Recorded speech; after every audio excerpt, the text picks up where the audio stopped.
घूमने का प्रयास करते रहे। वाह, बिजली आ गई।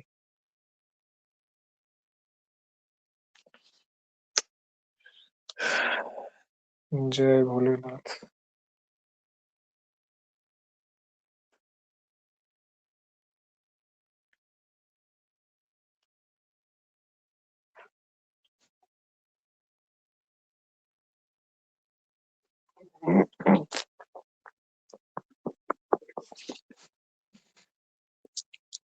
थोड़ा धुंधला। हाँ, अभी अभी ठीक हो गया। सब लोगों को स्क्रीन दिख रहा है, आवाज जा रही है? एक बार कोई व्यक्ति कंफर्म कर दीजिए। जी सर। और ठीक है। एक्स पोस्ट फैक्टो रिसर्च, अगर किसी को हिंदी पता है तो बताइए, नहीं तो हम चैट जीपीटी से पूछते हैं, देखते हैं क्या बोलता है ये। X post facto research.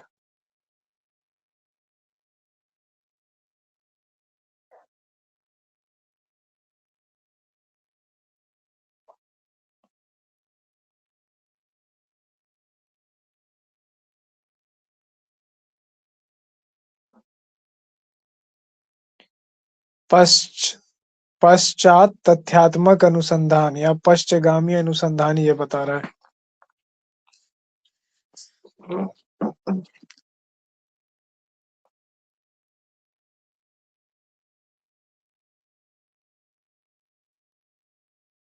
क्या बोले सर, फिर से बोलिएगा। एक सेकंड रुकिए, देख के बता रहे। अरे यार, क्या मजाक है।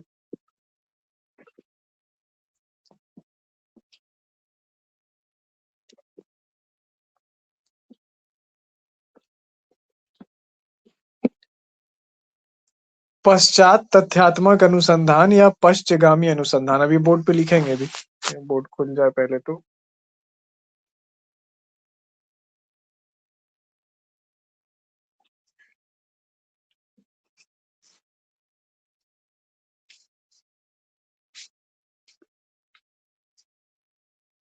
X post facto research.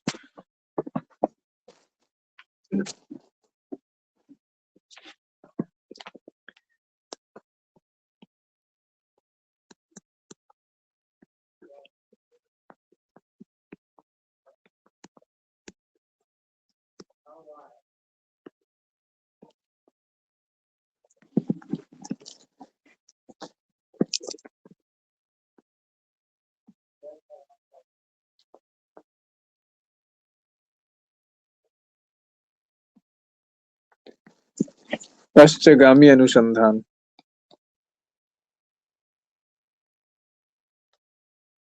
पश्चगामी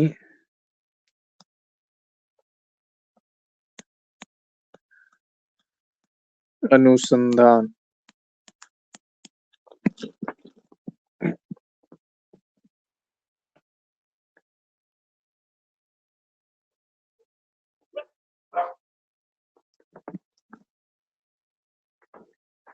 आइए देखते हैं क्या होता है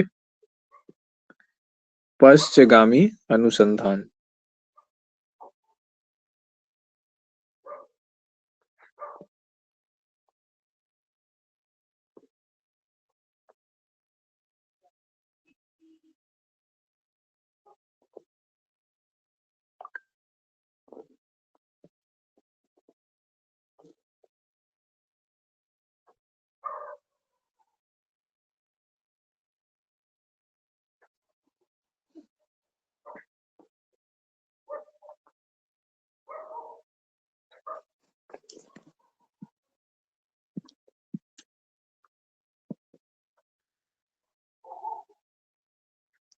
तो सबसे पहले पश्चगामी अनुसंधान में एक वर्ड है जिससे हम लोग फेमिलियर हैं, अनुसंधान, जिसका अर्थ है रिसर्च।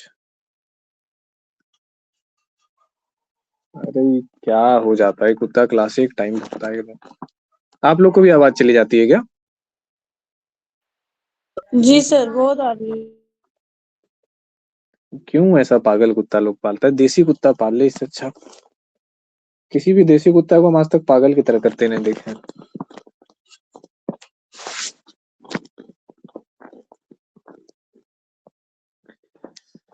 पश्चगामी अनुसंधान। पश्चगामी अनुसंधान में हम लोग क्या चीज से परिचित है? सबसे पहले तो अनुसंधान, एक बार फिर से रिपीट कर लेते हैं बार बार। रिसर्च क्या है? तो रिसर्च एक ऑब्जेक्टिव प्रोसेस है, सिस्टमैटिक प्रोसेस है, किसी भी नए नॉलेज को देखने का, निकालने का, है ना। या एक प्रैक्टिस है रिसर्च। रिसर्च क्या एक प्रोसेस है, कोई एक पहले से जो एग्जिस्टिंग नॉलेज है उसको सही तरीके से समझने का नाम भी रिसर्च कहलाता है ना। तो उसके बाद क्या है कि कोई भी रिसर्च होता है तो रिसर्च के कई टाइप्स हम लोग देखते हैं, और कई टाइप्स में कौन सा रिसर्च हमारे काम के लिए, हमारे प्रश्न के जवाब को देने के लिए किस प्रकार का, किस टाइप का रिसर्च चुनेंगे, ये कैसे निर्धारित होता है? ये निर्धारित होता है हमारे गोल से। ठीक है सर जी। आज हम लिख नहीं पाएंगे सर, मुझे पीडीएफ भेज दीजिएगा, कहीं बाहर है। ठीक है सर। स्क्रीनशॉट ले लीजिएगा क्या बीच बीच में? देखेंगे सर, अगर हो अच्छा सकता है नहीं नहीं तो होगा तो हम भेज भेज देंगे। भेज ठीक देंगे है, सर, ठीक है भेज। हम भेज देंगे सर। अगर होगा तो पीडीएफ भी भेज देंगे, कोई बात नहीं है। स्टडी द कॉज ऑफ, ठीक है, हमारा लक्ष्य क्या है? हमारा लक्ष्य ये निर्धारित करता है, भोज भोज खाने चले गए क्या?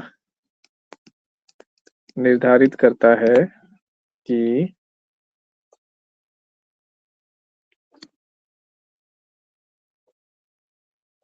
किस प्रकार का रिसर्च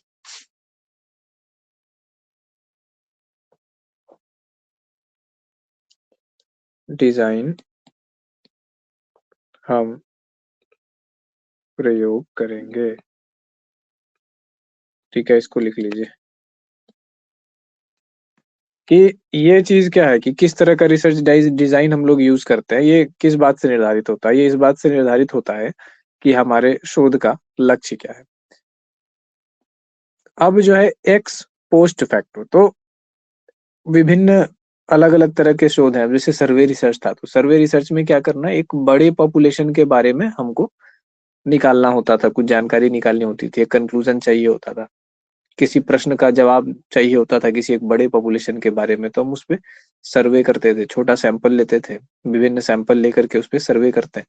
तो बड़े वो चीज जो है क्या था, तो सर्वे क्यों करते थे?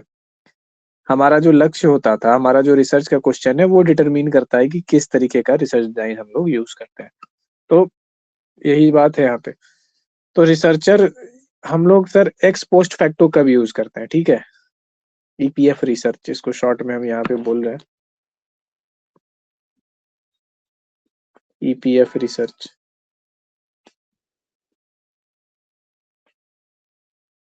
किसी किन्हीं के घर में सरकारी नौकरी में होंगे, गवर्नमेंट सर्विस में, तो ये वर्ड बहुत सुने होंगे, employ provident fund, EPF. EPF वो तो ईपीएफ कटता है।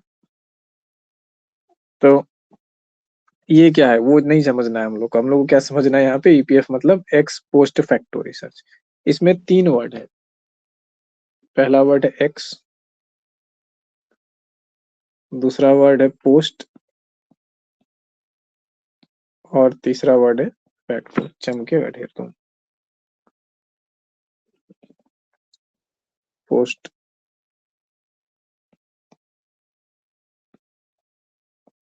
फैक्टो। तो यहाँ पे तीन चीजें हो गई। ठीक है, एक्स पोस्ट फैक्टो। अब तीनों का मतलब हम लोग देख लेते हैं कि क्या क्या है, ये क्या कहलाता है। एक्स का मतलब क्या होता है?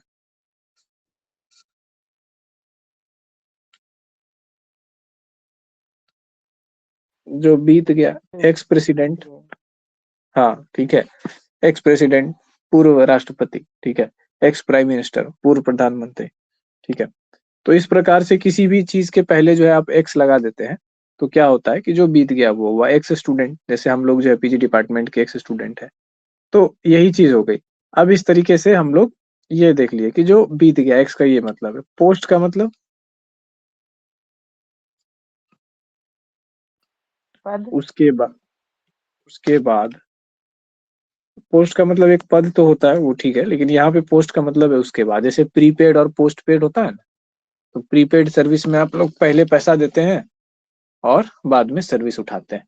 तो पैसा तो लेने का ले लिया, सर्विस बाद में खराब दिया, कुछ नहीं कर पाते हैं। पोस्ट पेड सर्विस में क्या होता है कि पहले यूज करते हैं, उसके बाद जो है पहले इस्तेमाल करें फिर विश्वास करें। तो ये वाला चीज हो गया। उसके बाद हम लोग जो है ना पहले यूज कर लेते हैं, उसके बाद हम लोग पेमेंट करते हैं, तो पोस्ट पेड हो गया। तो उसी तरीके से इसको याद रखने के लिए हम ब्रैकेट में यहाँ पे पोस्ट पेड लिख देते हैं, ताकि आप लोग को ये याद रहे, कॉपी में भी लिख सकते हैं पोस्ट पेड एग्जाम्पल के लिए। तो पोस्ट पेड के अर्थ में यहाँ पे लेना। तो उसके बाद ये चीज है, अब फैक्टो का मतलब क्या होता है, ठीक है।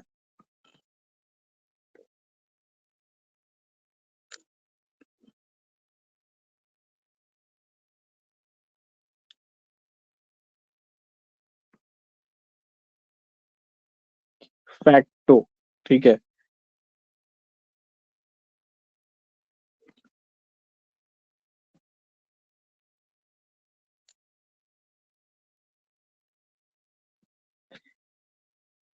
इससे मिला जुला समझिए एक वर्ड होता है इफेक्ट, ठीक है। तो ये याद रखिएगा।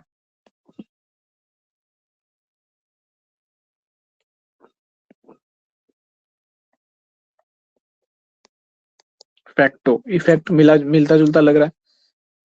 जो बीत गया उसके बाद, फैक्टो का मतलब समझ लीजिए, फैक्ट मतलब क्या होता है, तथ्य। एक एक ये अर्थ हो गया मेन, और इसके बाद इससे मिलता जुलता इफेक्ट। तो फैक्टो जब मतलब, हाँ जानने,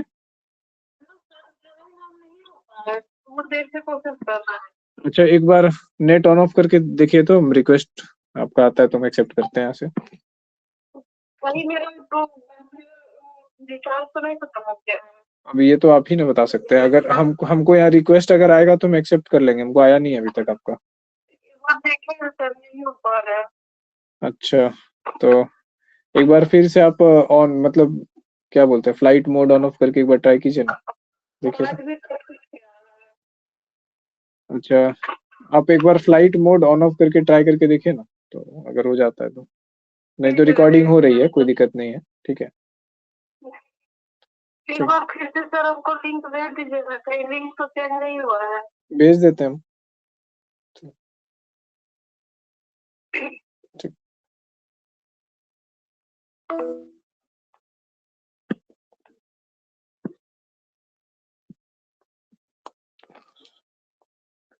लिंक कहाँ है, यहाँ है, कॉपी, चांदनी।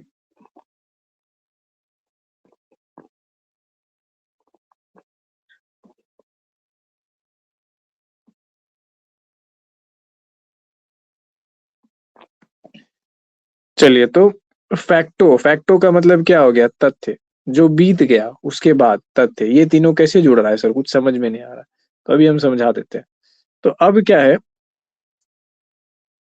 कि जब कोई रिसर्च हो गया, ठीक है, ये जब कोई इवेंट हो गया, ठीक है,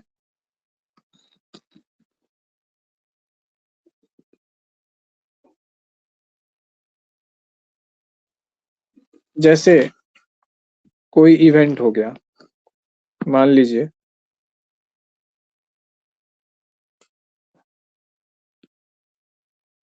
बम फूट गया, तो क्या हो गया, बीत गया, ठीक है। किस टाइम, टाइम के किस स्केल पे है, पास्ट में है, तो एक्स लग गया यहाँ पे। कोई घटना हो गई है, कोई इवेंट जो है हो चुका है, गुजर चुका है। इसके बाद, उसके बाद पोस्ट, घटना होने के बाद हम सक्रिय हुए हैं, उसके बाद सक्रिय हुए,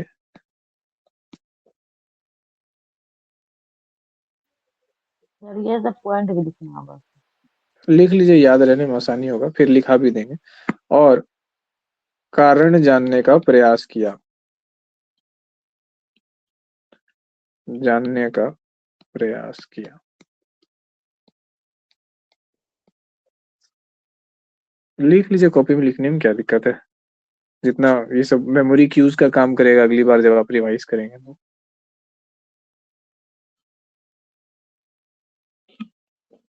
कारण जानने का प्रयास यानी फैक्ट,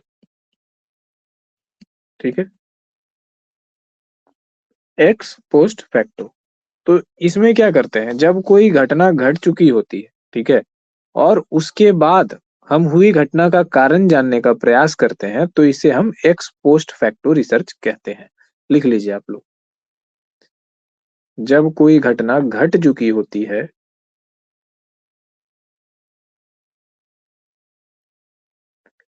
और उसके बाद हम उसका कारण जानने का प्रयास करते हैं, तब उसे एक्स पोस्ट फैक्टो रिसर्च कहते हैं। कितनी सरल सी बात है।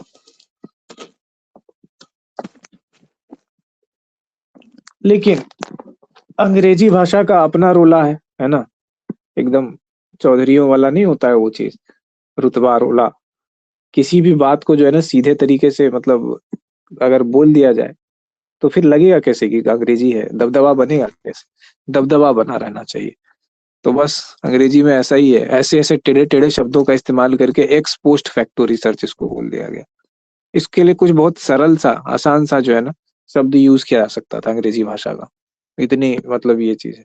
अब पता नहीं ये विद्वानों में या एकेडमिशियंस में ये बीमारी क्यों होती है कि वो सरल भाषा का प्रयोग करना ही नहीं चाहते, उनको अपना विद्वता प्रदर्शित करनी होती है, पता नहीं क्या है कि जबकि एकेडमिया में सबसे सरल भाषा का प्रयोग होना चाहिए पढ़ाई लिखाई में, उसको कि आम व्यक्ति समझ पाए, ताकि वो पढ़ाई के लिए प्रेरित हो और उसको भी लगे कि हाँ हम भी पढ़ सकते हैं, कोई बहुत बड़ी चीज नहीं है। पर ठीक है, लच्छेदार शब्दों का इस्तेमाल, हमारी पीड़ा बढ़ जाती है इसमें। आज हम उसमें मुशायरे में गए थे, तो कुछ एक जो शायर थे जिन पे बहुत ज्यादा तालियां बजी, वो आसान भाषा का इस्तेमाल कर रहे थे, इनको लोग समझ पा रहे थे। और बाकी कुछ एंकर और कुछ लोग तो वो उनकी उर्दू इतनी ज्यादा क्लिष्ट थी कि वो जब स्टेज पर से बोलते थे किसी व्यक्ति को ऐसा करने के लिए, जबकि उर्दू के टीचर्स थे खाली उसमें उस सेमिनार में, वो शायर में, उनको भी समझ में नहीं आ रहा था कि आखिर कह क्या रहा है आदमी। लाइन से जाने कह रहा है, वो तरीके से जाने कह रहा है, वो भी नहीं समझ में आ रहा है कि आखिर क्या कह रहा है, सब लोग मुंह देख रहा था। इतनी भाषा का इस्तेमाल क्या है कि वो नहीं है सही चीज। भाषा का मेन मकसद क्या है, कम्युनिकेशन, भावों का आदान प्रदान, विचारों का आदान प्रदान, वही नहीं हो पाई तो आपकी भाषा जिब्रिश ही हो गई ना, वो अगर व्यक्ति समझ ही नहीं पाया आप वो कह रहे हो तो ये यही है अपना थोड़ा रिसर्च में भी ना, हर एक कोई भी अपना फील्ड का अपना डिजाइन होता है। इसको हम लोग कहते हैं जारगन, ठीक है। इस तरह के जो शब्द होते हैं ना उनको जारगन कहा जाता है। अंग्रेजी में एक शब्द है इसके लिए, जारगन, GARGON, जारगन। हर एक फील्ड का अपना जारगन होता है। जैसे अदालत का अपना जारगन है, उसमें उर्दू भाषा का जो है बहुत क्लिष्ट उपयोग है, जैसे मौजा, रकबा, ठीक है ना, ये सब वर्ड का उपयोग है। तो अब आम आदमी जो है ना, जो नहीं जानता है, उसको समझ भी नहीं आता मौजा क्या है, खसरा क्या है, रकबा क्या है। तो ये सब वर्ड है, तो ये सब जारगन है। इसके जगह ना सरल ये चीज का भी जो है ना, लैंड नंबर, प्लॉट नंबर भी यूज किया जा सकता था, ठीक है। Inch, register number, page number, ये सब चीजें भी, पृष्ठ संख्या भी यूज किया जा सकता था, लेकिन नहीं यूज करते हैं। काहे कि अगर वो यूज करेगा तो फिर तो आम आदमी भी समझ जाएगा ना कि क्या है, फिर वो मुंशी का रोला क्या रहेगा, ठीक है। ये जमीन वाले जो कर्मचारी होते हैं उनका ये क्या रहेगा कि लोगों को भाषा तक समझ में नहीं आती, सरसर करेंगे कैसे। हर एक फील्ड में जार्गन होता है। ये हम लोग के फील्ड का जार्गन है, एक्स पोस्ट फैक्टो रिसर्च। भाई साहब कितनी छोटी सी बात है। रिसर्च हम लोग क्या करते हैं, रिसर्च हम लोग हमेशा जो है, कभी पास्ट टेंस में हम लोग रिसर्च करते हैं, नहीं करते हैं। रिसर्च जब भी होता है या तो प्रेजेंट टेंस में होता है या तो फ्यूचर टेंस में होता है। पहले हम प्लान बनाते हैं कि ऐसे ऐसे करेंगे, तो फ्यूचर टेंस में काम हो रहा है। जब प्लान पे एग्जीक्यूट कर रहे हैं तो क्या किस में काम कर रहे हैं हम लोग, वही फ्यूचर आगे जाके प्रेजेंट बन जाता है। तो लेकिन यहाँ पे क्या है कि उल्टा है, पास्ट है। तो इसी कारण से इसको जो है हम लोग एक्स पोस्ट फैक्टो रिसर्च करते हैं। एक्स मतलब जो बीत गया, पोस्ट मतलब उसके बाद, बीत जाने के बाद फैक्ट की खोज।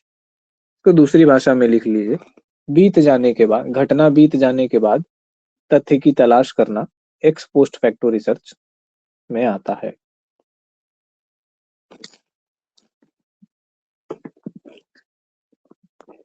घटना बीत जाने के बाद तथ्य की तलाश करना एक्स पोस्ट फैक्टो रिसर्च में आता है। जैसे एग्जाम्पल इसका कोई दे सकते हैं? एक तो हम बम वाला दिए, अब कुछ दूसरा दीजिए। बम वाला इन्वेस्टिगेशन से रिलेटेड ज्यादा था। बाढ़ का आना। बाढ़ के आने के बाद आप उसके कारण की पड़ताल कर रहे हैं कि बाढ़ क्यों आई। ठीक है, ओके। ये और कोई एग्जाम्पल? हर एक आदमी एक एक एग्जाम्पल दीजिए अपने सोच से। चांदनी का नहीं आया फिर रिक्वेस्ट ना? नेट ही खत्म हो गया होगा।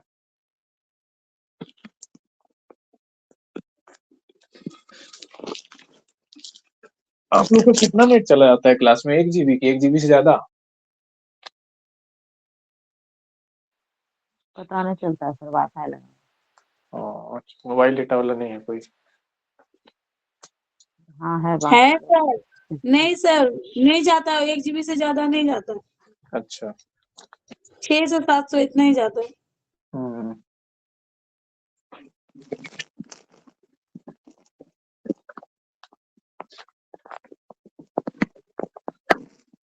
चलिए, तो अब बाकी लोग एग्जाम्पल दीजिए ना एक एक अपने साइड से। जल्दी जल्दी दीजिए, फटाफट सोचिए और दिमाग लगाइए। खाली एक्टिव लर्निंग करना है, खाली सुनते नहीं जाना है, नहीं तो फिर नाम ले लेके बोलेंगे हम। निखत बताइए। सर मेरा नाम मत लीजिए आज सर, दूसरे दिन। अच्छा, निधि। सर किसी किसी देश में आर्थिक मंदी के आने के पीछे का कारण। ठीक है, ये PDF में पढ़ लिए क्या? आपके माइंड में आया? नहीं सर, माइंड में ही आया कि कहीं अगर आर्थिक मंदी आया या कुछ भी हुआ तो उसके पीछे का कोई कारण तो यही नहीं बता रहा है जो अभी आप लिखवाए हैं। हाँ, बहुत अच्छा। ये PDF में भी यही एग्जाम्पल दिया हुआ है कि आर्थिक मंदी अगर आया है, इसमें लिखा हुआ है, इसीलिए हम पूछे। चलिए बढ़िया है, ये एक चीज है। या फिर किसी की सुरक्षा में चूक हो गया है ना, कोई VIP है, वो जैसे अभी माननीय प्रधानमंत्री आए थे भागलपुर, उनकी सुरक्षा में चूक हो जाती, उसके बाद जो है जांच एजेंसियां जो है वो लग जाती कि कहाँ गड़बड़ी हुई, प्रोसेस में क्या गड़बड़ी था, कहाँ पे ढिलाई हुई। उसके बाद जांच ये आता कि कौन व्यक्ति ढिलाई में था, मतलब जिम्मेदार कौन था, स्पॉट किया जाता।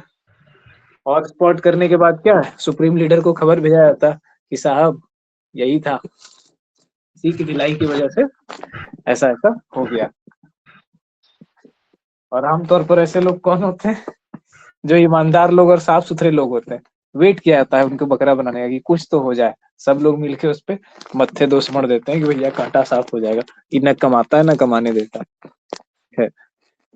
जोक सपाट। तो ये एक एग्जाम्पल हो गया आर्थिक मंदी का। ठीक है, और कौन बताए? कोई तो एक आदमी बता दो। दिव्या बता दीजिए, शुभम, मनीषा, कोई एक आदमी बता दीजिए, हमको भी अच्छा लगेगा। सब चुप रहते हैं तुम।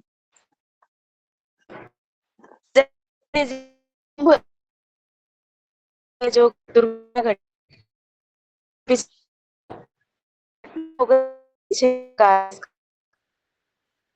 ठीक है, चलिए, हम समझ तो नहीं पाए आपकी बात, लेकिन हमको लगता है कि आप ठीक ही बोले होंगे। चलिए आगे देखते हैं। सर नहीं हाँ, CID वो में भी इसका यूज होता होगा ना। ठीक। आवाज कट रही है आपकी दिव्या। क्या बोल रहे हैं, क्या कशा? CID में भी इसका यूज होता होगा ना। हाँ, रिसर्च और इन्वेस्टिगेशन जो है वो तो हर जगह यूज होता है, चाहे लीगल प्रोसेस में यूज हो, पुलिस इन्वेस्टिगेशन में यूज हो, स्टूडेंट वो चीज में हो, जहाँ पे भी इन्वेस्टिगेशन है। रिसर्च क्या है? किसी भी तथ्य को, किसी भी चीज को तलाशने का एक वैज्ञानिक तरीका है। तो आप कैसे जो है सच तक कैसे पहुंचिएगा? कोई भी ट्रूथ है, कोई भी फैक्ट है, उस तक पहुंचने का तरीका तो वैज्ञानिक ही होना चाहिए ना। अगर वैज्ञानिक नहीं होगा तो फिर तो वो इन्वेस्टिगेशन हुआ नहीं सही से। तो जो भी जांच एजेंसियां हैं, जो भी पुलिस विभाग है, प्रशासन या जो भी है, सब में जो है ना होना यही चाहिए। अब होना ये चाहिए और होता क्या है, दोनों में कई बार अंतर हो जाता है। अब आप दरोगा को रिसर्च मेथड नहीं ना सिखा सकते, उसको साइंटिफिक जो है मेथड नहीं सिखा सकते हैं। वो नटहेड है, ठीक है, और वो कड़क मिजाज व्यक्ति है। ये किसको सिखा सकते हैं आप? IPS है मान लीजिए, उसको सिखा सकते हैं, या दरोगा को स्पेशल ट्रेनिंग। किसी का माइक ऑन रह गया, ऑफ कर लीजिए। तो वैसे ही है। अब सिपाही है छोटा सा, उसका काम है आदेश तामील करना, ठीक है, तो हुक्म तामीली वो करेगा। तो उसको आप कैसे सोचिए कि वो इन्वेस्टिगेशन कर ले? तो इन्वेस्टिगेशन का ऑर्डर उसको रहता भी नहीं है। इन्वेस्टिगेशन के लिए कम से कम आपको सब इंस्पेक्टर होना चाहिए, दरोगा होना चाहिए कम से कम। तो वो चीज है। लेकिन केसेस के हिसाब से है, जहाँ पे क्राइम बड़ा लगेगा, जहाँ पे दिमाग लगेगा, तो वहां पे जो है उसी तरह के आदमी को दिया जाएगा।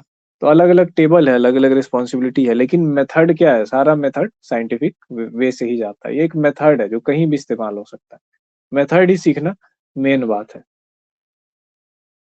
जैसे आप लोग मूवी सब में देखते होंगे कि मूवी एक था टाइगर और क्या क्या वो सब है ना, वो सब में दिखाता है कि जो है सलमान खान जो है वो क्या बोलते हैं, पूरा हीरो हीरो दिखा रहा है, जासूस है ऐसे वैसे। और एक्चुअली में क्या होता है कि जो कैबिनेट सेक्रेटारिएट और ये वो जगहों में जो लोग होते हैं जो ये सब चीजें कर रहे होते हैं इन्वेस्टिगेशन, उनका साइंटिफिक मसल मजबूत होता है। ठीक है, ऐसा नहीं है कि मशीन गन लेके जा रहा है, ऐसा मूवी में देखते हैं कि प्लेन भी उड़ा रहा है, टैंक भी चला रहा है। ठीक है, लड़की को भी जो है प्रेम में जाल में फंसा करके उससे सिगरेट निकलवा रहा है अपने देश का। तो ये सब किससे कहानियां है, रियल वर्क जो होता है ना इंटेलिजेंस एजेंट का, फील्ड ऑफिसर का भले ही होता है कुछ उस टाइप का, लेकिन एक्चुअल जो वर्क होता है वो इन्वेस्टिगेशन, स्टैटिस्टिक्स, पढ़ाई, ये सबसे बहुत ज्यादा होता है। तो टॉप टियर में जहाँ पे डेटा एनालिसिस होता है वहाँ बहुत ज्यादा पढ़े लिखे और जिनका हैंड इन चीजों में पावरफुल है वैसे लोग चाहिए होते हैं, वैसे ऑफिसर्स चाहिए होते हैं जो कि ये काम करें। यानी टोटली बोरिंग काम है। दिन भर में आपको कई अखबार पढ़ना होगा, बहुत सारे अखबार और पत्रिकाओं पे नजर रखना होगा, बहुत सारे इवेंट्स पे नजर रखना होगा। तो समझिए कि आपका ज्यादातर दिन जो है ना वो पूरा पढ़ने में, समराइज करने में, नजर रखने में, सोशियोग्राम बनाने में, यही सब चीज करने में जाता है। तो ये चीजें हैं। अब हम लोग जब देखें कि ये क्या है एक्चुअली में एक्स पोस्ट फैक्टो रिसर्च, इसको हम लोग समझ गए बहुत सरल भाषा में। तो अब जब इसको हम लोग समझ गए तो इसके फीचर्स को, मीनिंग को, कैरेक्टरिस्टिक्स को, ये सब को समझना जो है हम लोग के लिए आसान हो जाएगा। स्ट्रेंथ को समझना, वीकनेस को समझना।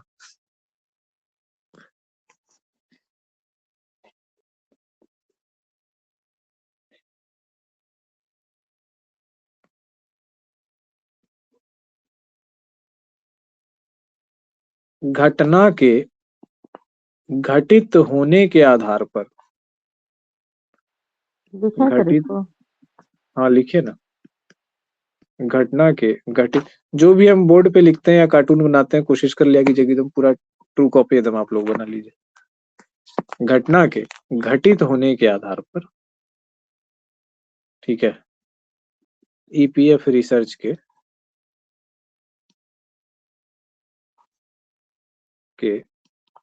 दो प्रकार हैं, दो प्रकार हैं। ठीक है, कौन कौन से हैं सर? ईपीएफ मतलब ईपीएफ रिसर्च। ठीक है, इसके दो प्रकार है, प्रोस्पेक्टिव रिसर्च, प्रोस्पेक्टिव रिसर्च और रेट्रोस्पेक्टिव रिसर्च। अच्छा, रेट्रो का मतलब क्या होता है? सुने होंगे रेट्रो सॉन्ग्स, रेट्रो फैशन, कोई जानते हैं? ना सर।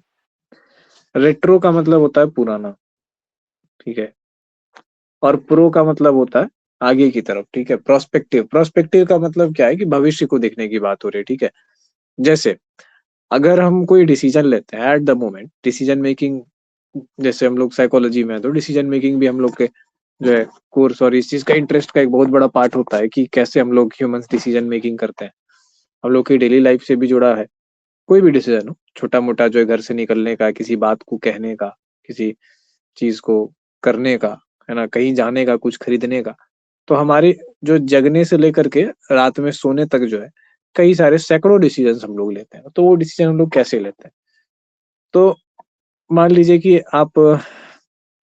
आपके पास पैसे हो गए, ठीक है, अकाउंट में 10-12 लाख रुपया हो गया। अब 10-12 लाख रुपया अकाउंट में हो गया, उसके बाद आपको लग रहा है कि अब हमको ना 10-12 लाख रुपया हो गया, अब हमको एक 4 व्हीलर ले लेना चाहिए। तो उस टाइम पे आप क्या करेंगे? आप देखेंगे कि अगर हम 4 व्हीलर ले लेते हैं तो इसके भविष्य में क्या जो है ये हो सकते हैं, मतलब परिणाम हो सकते हैं। तो आप सोचिए बैठ करके प्रोस्पेक्टिव वे में कि आगे क्या क्या हो सकता है। तो आप देखिए कि 12 लाख मेरे अकाउंट में है, मान लीजिए कि 8 लाख रुपए की हम गाड़ी लेते हैं तो बचता है सिर्फ 4 लाख।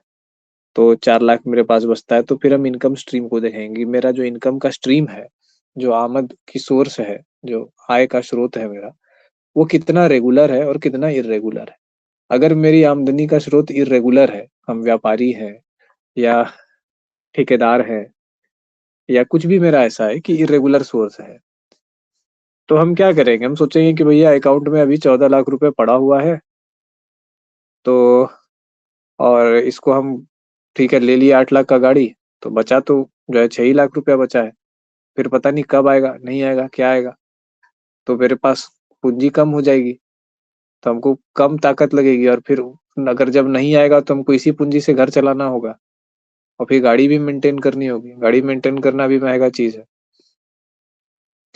तो ये तो जो दिक्कत में पड़ जाएंगे। तो आपने निर्णय लिया कि नहीं नहीं ठीक है, गाड़ी के लायक पैसा है पर अभी गाड़ी लेंगे नहीं, जब तक मेरा जो है इरेगुलर इनकम में जो है ना, कहा जाता है कि 1/10 अपने जो आपके फाइनेंशियल कैपेसिटी है उसके 1/10 आपका व्हीकल का वो चीज कॉस्ट होना चाहिए।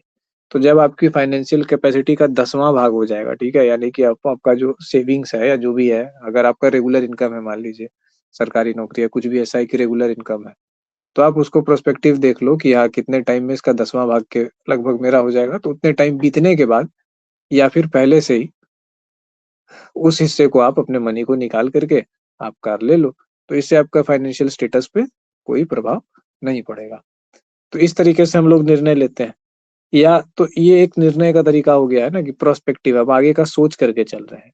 अगर मेरे पास रेगुलर इनकम भी है तो भी हम देख रहे हैं कि रेगुलर इनकम के बाद भी सेविंग्स होना जरूरी है। 5-6 लाख रुपए अकाउंट में एनी हाउ कम से कम तो रहना चाहिए। क्या पता कब किसको बीमारी लग गई, क्या हो गया, घर में एकाक मौत हो गया, तो एक श्राद्ध रात में 3-4 लाख, 5 कम से कम आप करेंगे तो 4 लाख 4.5 लाख रुपए खर्चा हो जाता है। तो एनी हाउ कहा जाता है कि एक फैमिली चलाने वाला, चाहे पुरुष हो महिला हो जो भी हो, 5 से 6 लाख रुपया मिनिमम है कि उसके अकाउंट में हर वक्त रहना चाहिए, इसमें हाथ नहीं लगा हो, तो थोड़ा सेफ महसूस होता है जीवन में।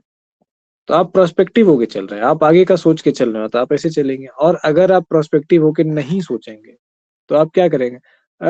14 लाख रुपया 8 लाख रुपया का निकाल लेते हैं गाड़ी, ठीक है, फिर तो पैसा आए भी करेगा, अच्छा जब आएगा देखा जाएगा।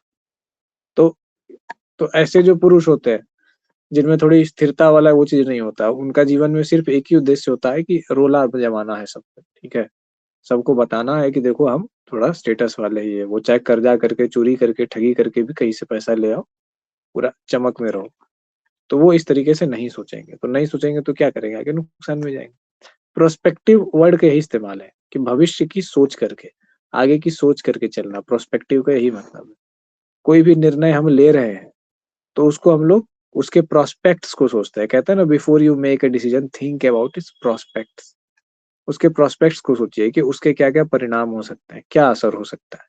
फॉर एग्जाम्पल, मान लीजिए कि आप जिस व्यक्ति के साथ हैं, ठीक है, आपको उस पर क्रोध आ गया, ठीक है, आपको शंका भी हो गई, क्रोध भी आ गया। एक तो शंका हुई उस व्यक्ति पर, शंका का कोई आधार नहीं था आपके पास। उसके बाद आपने ये भी देखा कि एक तो हम शंका में थे, ऊपर से उस व्यक्ति ने मेरे साथ मिसबिहेव किया, तो आपको क्रोध आ गया बड़ा जोर से। तो आपका शंका और क्रोध दोनों मिल गया और आपने पूरा उसके ऊपर उतार दिया। अब वो व्यक्ति जो है एकदम क्या बोलते हैं, वो निष्कलंक था, एकदम निष्पाप था। उस पे शंका भी आपकी जो है आधारहीन थी और क्रोध भी जो है आपका वो चीज था, वो किसी अन्य कारण में बिजी हो गया है, कुछ वैसा हो गया और आपने तार से तार जोड़ करके मनगढ़ंत कहानियां कुछ कुछ बना ली और उस पर गुस्सा उतार दिया। तो अब जब निर्दोष व्यक्ति के ऊपर आप इस तरीके से करेंगे और कई यही बिहेवियर, मान लो वो चुपचाप रह गया, कुछ नहीं बोला, बुरा लग गया पर चुपचाप रह गया कि दो छोड़ो हटाओ, कोई बात नहीं, हो जाता है कभी कभी गलतफहमी, उसने आपको कुछ नहीं बोला, आपने दोबारा ऐसा किया, फिर उसको अच्छा नहीं लगा, बहुत गुस्सा लगा, पर सोचा कि दो छोड़ो अब, क्या अब हटाओ, क्या उसको ये करना। आपका ऐसा है कि आपको बोला भी जाएगा तो आप सुनेंगे नहीं, फिर वो पी गया, फिर आप ऐसे किया, आपके बिहेवियर का पैटर्न बनता गया। तो वो व्यक्ति क्या होगा, एक टाइम बाद आपसे जो है ना वो कुड़ जाएगा, वो फेड अप हो जाएगा, बोला है कि यार बस बहुत हो गया, अब कभी तुम समझने वाले हो नहीं। फिर समझाएगा भी तो आप समझोगे नहीं, आप आर्ग्यूमेंट करने लग जाओगे ऐसे वैसे। तो इस केस में क्या हो जाएगा कि आपने कोई निर्णय लिया, आपने सोचा कि इसको इसके ऊपर उतार देते हैं, तो उसके प्रोस्पेक्ट जो है ना, उसके प्रोस्पेक्टिव असर बहुत खराब हो जाएंगे। आपका उस व्यक्ति के साथ संबंध जो है ना वो खटास आना चालू हो जाएगा, वो आप पे उतना भरोसा नहीं करने लगेगा और आपके प्रति सम्मान खोता जाएगा। किसी भी रिश्ते में सम्मान बहुत बड़ी चीज होती है। कि व्यक्ति अगर आपके प्रति सम्मान खोता जाए तो फिर वो आपको वापस वो मिठास नहीं मिल पाएगी, क्योंकि सम्मान से ही वो चीज होती है। जिसको भी आप सम्मान देंगे उसी को ना ऊपर ऐसे नजर से देखेंगे। प्रोस्पेक्टिव वर्ड यही है, गहरा शब्द है, आगे की चीजों को दे। और रेट्रोस्पेक्टिव का मतलब क्या है? रेट्रोस्पेक्टिव का मतलब है कोई बात हो गई, ठीक है, गड़बड़ हो गई, ठीक है, मान लीजिए कि आपने ऐसा उसके साथ कर दिया, उस व्यक्ति के साथ, अब उसका भी मन खट्टा हो गया, तब जाके आपको एहसास हुआ कि अरे राम, हम तो गलती कर दी है, और गलती किए ही नहीं, करते ही जा रहे थे। ये बेचारा कुछ बोल नहीं रहा था, बलमन साहत के कारण कैसा, छोड़ो कोई बात नहीं, होता है, जिससे आदमी को प्रेम होता है उसी से ना झगड़ा करता है, चलो कोई बात नहीं। तो कुछ बोले नहीं जा रहा है, आप जो है उसको झपलाए जा रहे हैं, झपलाए जा रहे हैं। आप क्या कर रहे हैं? रेट्रोस्पेक्ट में जाके सोच रहे हैं कि अरे राम, ये तो ये हो गया, तो वो हो गया। उसके बाद आपने अपने व्यवहार को सुधारने का निर्णय लिया, तो आपने व्यवहार को सुधारने की कोशिश भी की। उसके बाद आपने एक बार बैठ करके शांति से उसको बोला और उसको माफी मांगी कि देखो ऐसा ऐसा हम नहीं सोच समझ पाए, थोड़ा हमसे मिस हो गया, हम कई बार तुमको हर्ट कर दिए, सॉरी उसके लिए, पर अब हम अपने व्यवहार में सुधार करने की कोशिश कर रहे हैं, इसीलिए हम एक दो बार में हम इस तरीके से नहीं किए, आगे से भी नहीं करेंगे। जो तुम्हें चोट पहुंचा, नुकसान पहुंचा, उसके लिए सॉरी। एक गांठ जो मन में है उसको आप निकाल दो मेरे प्रति। रेट्रोस्पेक्ट में पीछे जा करके हमने देखा। स्पेक्ट का इसमें दो चीजें हैं, ठीक है। इसमें देखिए एक चीज दिख रहा है आप लोग को, स्पेक्ट। स्पेक्ट का मतलब होता है देखना, स्पेक्टेट। यहाँ पे भी स्पेक्ट है, तो स्पेक्ट, स्पेक्ट आया किस वर्ड से? स्पेक्टेट वर्ड से। स्पेक्टेट वर्ड का सर क्या ये जो मतलब होता है? दोनों पॉइंट लिखवाए हैं ना दोनों साइड, हाँ तो उसका पहले के एग्जाम्पल करवा दीजिए, उसके बाद आगे। हाँ, एग्जाम्पल भी बताएंगे, दोनों को अच्छे से समझाएंगे। जैसे पहले वर्ड, दूसरा चीज लिख लेते हैं ना सर, तो फिर बीच में अच्छा जगह अच्छा, नहीं फिर बात है कि एग्जाम्पल के लिए कितना, फिर इसलिए दिक्कत है सर। तो इसको ना आप लोग साइड में लिख दीजिए। स्पेक्ट बराबर स्पेक्टेट है ना, इसको साइड में लिख दीजिए, कहीं पे हम जी बीच में लिखे हैं। इसको रुकिए, हम साइड कर देते हैं यहाँ से उठा करके।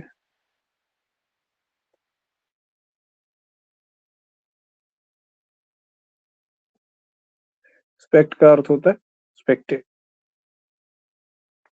तो प्रोस्पेक्टिव और रेट्रोस्पेक्टिव वर्ड का जो है अच्छे से मतलब समझ गए। रेट्रोस्पेक्टिव मतलब पीछे जाके देखना, प्रोस्पेक्टिव मतलब किसी भी चीज का आगे का वो परिणाम देखना कि क्या क्या इसका असर हो सकता है। अब ये दो प्रकार का है, ये दोनों प्रकार का जो है क्या होता है, इसको हम लोग आगे हम लोग समझेंगे और देखेंगे। तो ये दो प्रकार जो है,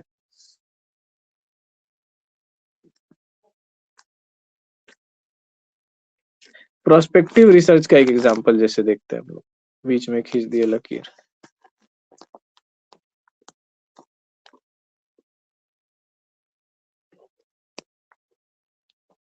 अब देखिए, हालांकि एथिकल रूप से ये सही तो नहीं है, पर क्या हो जाएगा,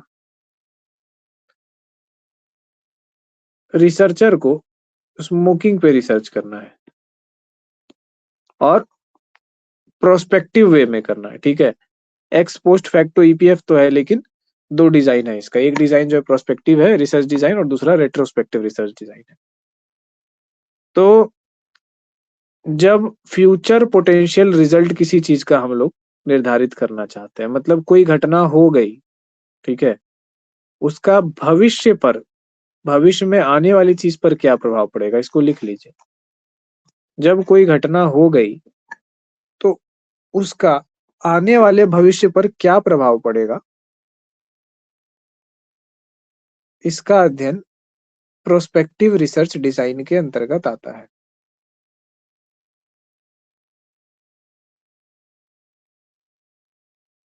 सर फिर से एक बार बोलिए ना। जब कोई घटना हो गई, उसका प्रभाव आने वाले भविष्य में क्या पड़ेगा, इसका अध्ययन प्रोस्पेक्टिव रिसर्च डिजाइन कहलाता है।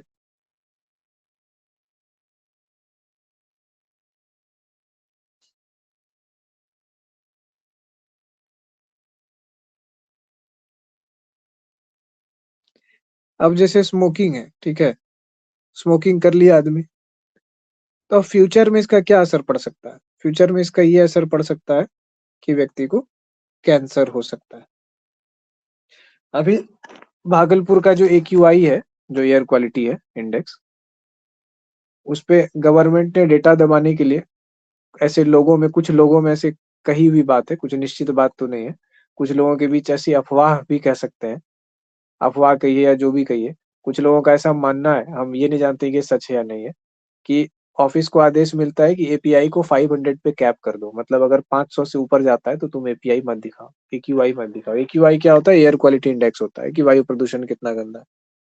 400 के ऊपर एक्यूआई माना जाता है कि 10 प्लस सिगरेट पीने के बराबर है। अगर 400 से ऊपर के एयर क्वालिटी वाली जगह पे आप रह रहे हैं तो आपके फेफड़ों को, आपके शरीर को उतना नुकसान हो रहा है जितना 10 सिगरेट पीने से होगा डेली।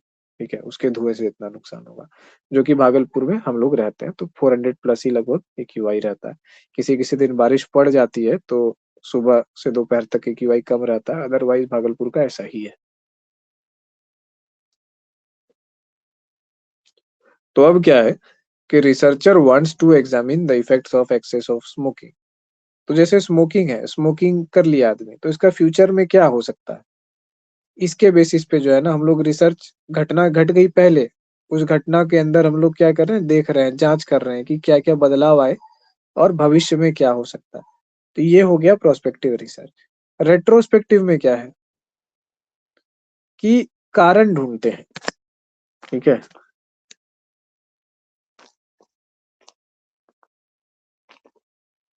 प्रोस्पेक्टिव में देखते हैं कि भविष्य के प्रभाव, इसका फोकस रहता है भविष्य पर प्रभाव।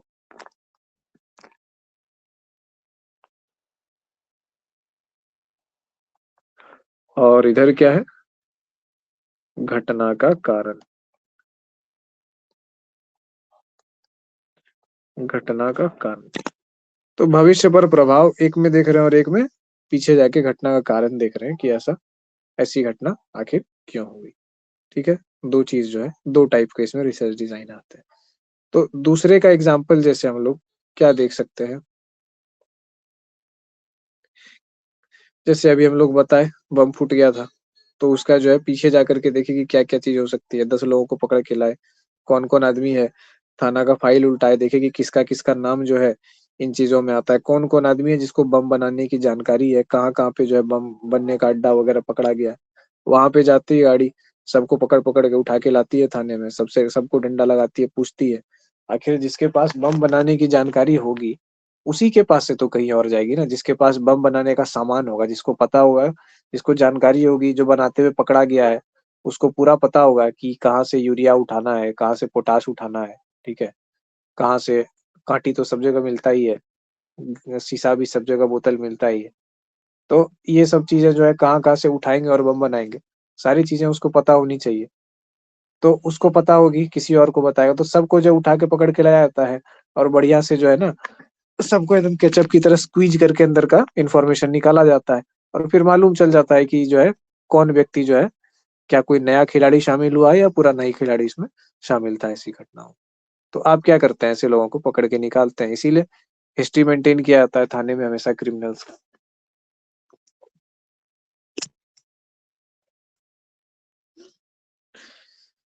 तो कई बार क्या होता है कि जब पुलिस ऐसे काम करती है तो पाया जाता है कि किसी एक बिरादरी का आदमी या किसी एक परिवार का आदमी या किसी एक जाति का आदमी या किसी एक समाज का आदमी जो है उसकी संख्या ज्यादा होती है संलिप्तता।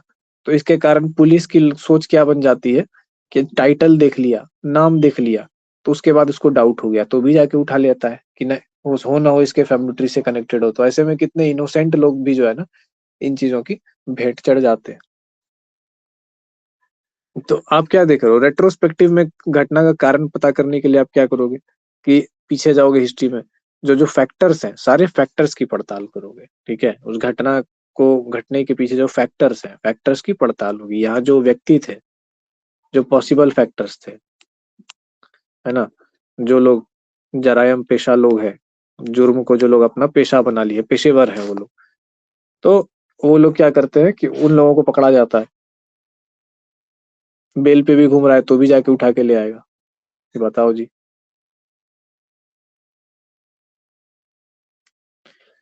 तो इसका क्या एग्जाम्पल हो गया, इसका जैसे एग्जाम्पल है कैंसर। अब देखिए दोनों में क्या है, यहाँ पे स्मोकिंग हो चुका था और स्मोकिंग हो चुका है, आगे क्या होगा, आगे हो सकता है कैंसर हो जाए। और रेट्रोस्पेक्टिव में क्या था कि आदमी को गले का कैंसर पाया गया, ठीक है, जबड़े का मुंह का कैंसर पाया गया और उसको पकड़ के लाया गया और उसको देखा गया कि क्या कारण हो सकता है कैंसर होने का। तो उससे पूछा गया तो पता चला कि ये जो है व्यक्ति बहुत ज्यादा स्मोक करता था, तो इसका क्या हुआ कि ये चीज हो गया। अब ऐसी चीजें हैं कि स्मोकिंग से लंग कैंसर होता है शायद मेरी जानकारी में, जबड़े का कैंसर तो नहीं होता है। जबड़े का कैंसर ये सब होता है, वो कुछ खाते हैं ना, वो पान मसाला रंग बिरंगा ये सब, अजय देवगन और कौन कौन हीरो सब जो प्रचार करता है, जुआ केसरी विमल। हम लोग छोटा थे तो उस टाइम पे तिरंगा आता था, हम लोग क्रिकेट खेलने में उसे टॉस करते थे, तो हम लोग तिरंगा जानते थे, उसके बाद पान पराग जानते थे, अभी पता नहीं क्या क्या आता है। आप लोग में कोई नहीं ना खाता ये सब चीज? ना सर। यूपी हम गए थे ना, तो यूपी में वहाँ लड़कियों के बीच में हम बहुत फेमस देखे थे। हम शौक हो गए, हम ट्रेन का टिकट लेने के लिए गए तो कोई महिला ऐसे बैठी हुई थी, तो जब उससे हम पूछने लगे, इंक्वायरी पे बैठी हुई थी, अब इंक्वायरी पे आदमी बैठ करके जो है पुड़िया खाएगा, बहुत अजीब है। तो जैसे हम 2-4 बार पूछे, कुछ बोल नहीं रहे, इशारा में बोले 2-4 बार, जब 5 बार पूछे तो फिर दीवार पे जो है ना वो पूरा अपना मतलब कलाकारी चित्रकारी बना दी और उसके बाद फिर हमको जवाब दी। तो हमको ऐसे लग रहा था ना कि हम किसी सड़क चलता एकदम छपरी टाइप का आदमी नहीं होता जो पुड़िया खा के आओ आओ करते रहता है, वैसे बात कर। हमको देख के लगा ही नहीं कि ये महिला है, फिर पता चला कि वहाँ बहुत कॉमन बात है, इलाहाबाद में या कहाँ पे हम गए थे। यूपी का बात बोल रहे हैं, हम भागलपुर में देखिए संदिग्ध के पास लड़की चाय भी पी रही है हाथ से और सिगरेट भी पी रही है। तो सिगरेट उगरेट शराब और अब तो लड़कियां पीती है, और इन इन चीजों की तरफ जो है मतलब आज आजकल की लड़कियों का झुकाव बहुत जल्दी और आसानी से हो जाता है। तो पता नहीं उनको खराब पुरुष को ही देख के क्यों ऐसा लगता है कि ना यही लोग फ्रीडम का एग्जाम्पल है, जबकि ये लोग खुद गुलामी और दास्ता का एग्जाम्पल है। एक स्ट्रांग पुरुष का एग्जाम्पल थोड़ी है। अब कोई लड़का मोटरसाइकिल लेके लफुआगिरी कर रहा है, ठीक है, दारू पी रहा है, सिगरेट पी रहा है, धुइयां उड़ा रहा है, छल्ला उड़ा रहा है, तो उसको देख के लड़की को लगता है कि ना ये फ्रीडम है, हमको लड़का का बराबरी करना है। भाई तुमको बराबरी करना है तो उसका बराबरी करो ना जो नहीं पीता है, जो सेल्फ कंट्रोल किया हुआ है, ठीक है, जो अपने आप को डिसिप्लिन में रखा हुआ है, जो सुबह 3 बजे उठता है, वो फ्रीडम के लिए काम कर रहा है ना। बाकी तो फ्रस्ट्रेट है, बॉस का लात खा करके आता है, शाम में दारू पी करके जो है भूल जाता है। नहीं दारू पिएगा तो बीवी के ऊपर उतारेगा, तो क्या करेगा, बैठ के दारू पी लिया, शांत हो गया, आ गया। तो आजाद थोड़ी है ना, वो गुलाम है। अब पता नहीं किस वे में लोग इसको आजादी देखते हैं इन चीजों को। तो ये क्या है कि फैक्टर्स जो है, ये चीज है, हम लोग देख रहे हैं कि फैक्टर्स की पड़ताल करते हैं किसी भी घटना में पीछे जाके, तो ये बेसिक इतना ही है। अब देखिए क्या है, इसको थोड़ा सा और डिटेल में हम लोग समझते हैं।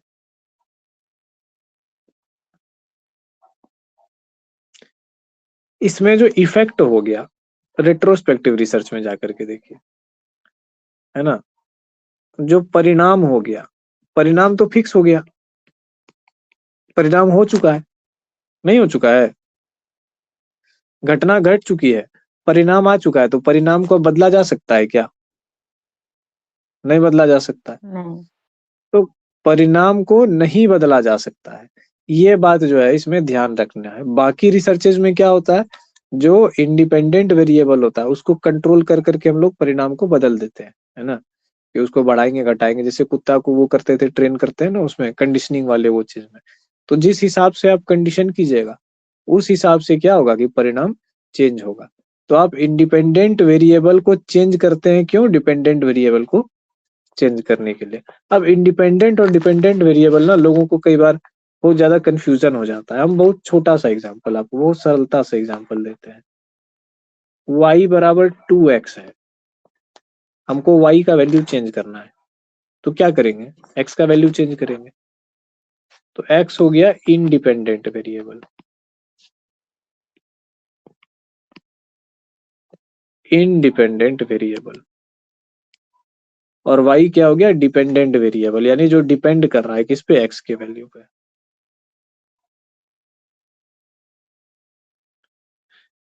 रिसर्च में किसकी तलाश कर रहे हैं, इसी इक्वेशन की तो तलाश कर रहे हैं ना। इंडिपेंडेंट वेरिएबल और डिपेंडेंट वेरिएबल में क्या रिलेशन है, और उस रिलेशन को क्या मैथमेटिकल फॉर्म में लिखा जा सकता है? अगर मैथमेटिकल फॉर्म में लिखा जा सके तो बड़ा अच्छा है, तो वो आपका सक्सेस माना जाएगा कि वाह, दो वेरिएबल के बीच में जो एक रिलेशन निकाल दिया। कि जो है y जो है y का वैल्यू क्या होता है, x का दुगुना होता है हमेशा। ठीक है, जैसे मान लीजिए कि ये चीज कहते हैं ना कि एक कही सुनी बात है समाज में कि मतलब ये बात सोशल मीडिया या हमारा जो भी है, कहा जाता है कि विमेन जो है मल्टीप्लायर होती है ना। मल्टीप्लायर फंक्शन है, मैथ के क्लास में भी जब हम कई बार सुने हैं कि विमेन जो है, महिलाओं को मल्टीप्लायर फंक्शन कहा गया है कि आप उनको जो चीज दोगे वो 2 गुना 4 गुना 5 गुना करके आपको देंगी। अगर आप उनको बहुत खुशी दोगे तो वो भी 4 गुना 5 गुना करेंगी। अगर आप उनको धन दोगे तो वो भी 4 गुना 5 गुना करेगी। अगर आप उनको दुख तकलीफ या पीड़ा दोगे तो वो भी 4 गुना 5 गुना करके देगी। ठीक है, तो मल्टीप्लायर ऐसे कहा जाता है। अब होता है कि नहीं होता ये हमको नहीं पता, हमको ये सब चीज का अनुभव नहीं है, बस सुनी सुनाई बात है। तो वो क्या है कि एक फंक्शन की बात किया उसने कि दोनों के दो वेरिएबल के बीच में क्या रिलेशन है। तो हम लोग क्या करते हैं, इंडिपेंडेंट वेरिएबल और डिपेंडेंट वेरिएबल में इंडिपेंडेंट वाले को एक्स को कंट्रोल कर रहा है। मान लीजिए एक्स का वैल्यू 1 हो गया तो वाई का वैल्यू क्या हो जाएगा, 2 × 1 बराबर 2। एक्स का वैल्यू 2 हो गया तो वाई का वैल्यू क्या हो जाएगा, 2 × 2 बराबर 4। तो यहाँ पे देखिए y का वैल्यू क्या हो रहा है, चेंज हो रहा है। ठीक है, चेंजेस विथ x।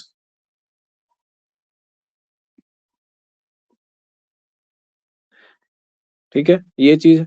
लेकिन इस तरह का जो वेरिएबल होगा, अब जो है यहाँ पे हो गया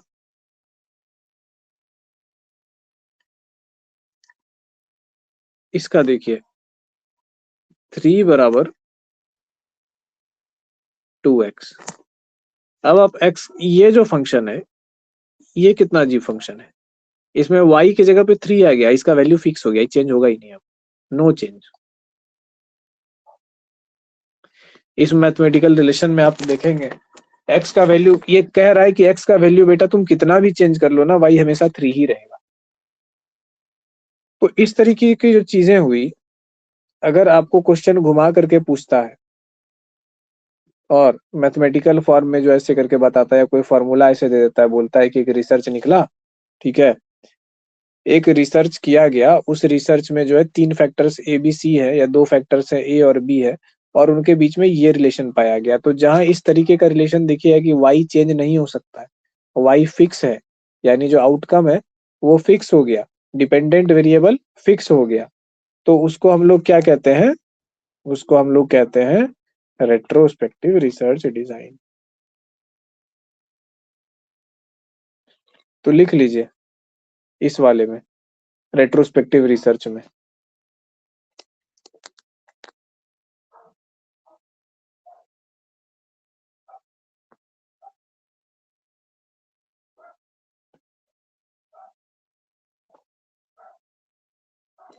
ये मत लिखिएगा चेंजेस विथ एक्स वाई वाला। ठीक है, इतना कोई जरूरी नहीं है वो लिखना। अरे रे रे,